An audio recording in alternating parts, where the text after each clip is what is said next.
பாத்து பாத்துனே. ஆதிரை சொன்னல. Fresh up ஆயிட்டீங்களா? ஃப்ரெஷ் ஆயாச்சு. ஆமா கையல், நான் காலையிலேயே உங்க ரூமுக்கு வந்து பார்த்தேன், நீங்க ரூம்ல இல்லையே. ஆமா ஆதிரை, எல்லாருக்கும் டிஃபன் ரெடி பண்ணணும்ல, அதான் ஏர்லி மார்னிங்கே எழுந்து மண்டபத்துக்கு போய் எல்லாத்தையும் ரெடி பண்ணிட்டு வந்தோம். அதான். என்ன ஸ்பெஷல்? கொஞ்சம் பசிக்குது. ஏங்க என்னங்க இருங்க, என்ன அதுக்குள்ள பசி உங்களுக்கு? இல்ல விடுங்க, பசிக்குதுன்னு சொல்றாங்கல்ல, இதுல என்ன இருக்கு? பிரதர், உங்களுக்காக எல்லாமே ஸ்பெஷலா கொண்டு வந்திருக்கோம்.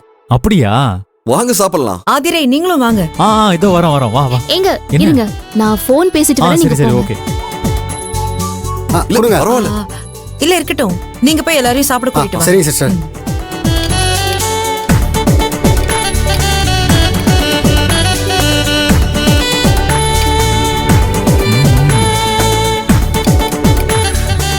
இன்னும் வேணும்னா கேளுங்க. போதும் போதும்.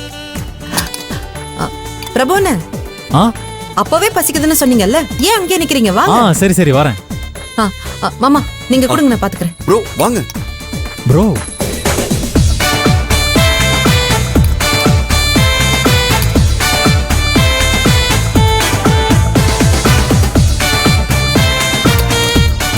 சொல்லுங்க. என்ன ப்ரோ, நேத்து நைட் நம்ம பேசினதெல்லாம் ஞாபகம் இருக்குல்ல? நீங்க பாட்டுக்கு கேட்டரிங் வேலையெல்லாம் மறந்துட போறீங்க. அதெல்லாம் நான் எதுவுமே மறக்கல ப்ரோ. இப்ப எல்லாருமே இருக்காங்க, ஃப்ரீயா பேச முடியாது. ஈவினிங் மண்டபத்துல என்ன பண்ணலான்னு பக்காவா பிளான் பண்ணுவோம். அவங்கள சேர்த்து வைக்கிறோம். ஓகேவா? Okay done.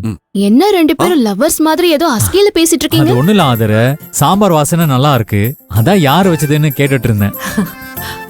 ஆதிரை, கண்மணி, அண்ணம், கார்த்திக் பிரதர் அவங்க எல்லாரும் மேல ரூம்ல தான் இருக்காங்களோ? இல்ல, அவங்க எல்லாரும் ஷாப்பிங் போயிருக்கிறதா வேலு அண்ணன் சொன்னாரு. ஷாப்பிங் போயிருக்காங்களா? நீங்க உட்காருங்க. மாமா ஏன் நிக்கிறீங்க? எல்லாம் எடுத்து போடுங்க. வாங்க.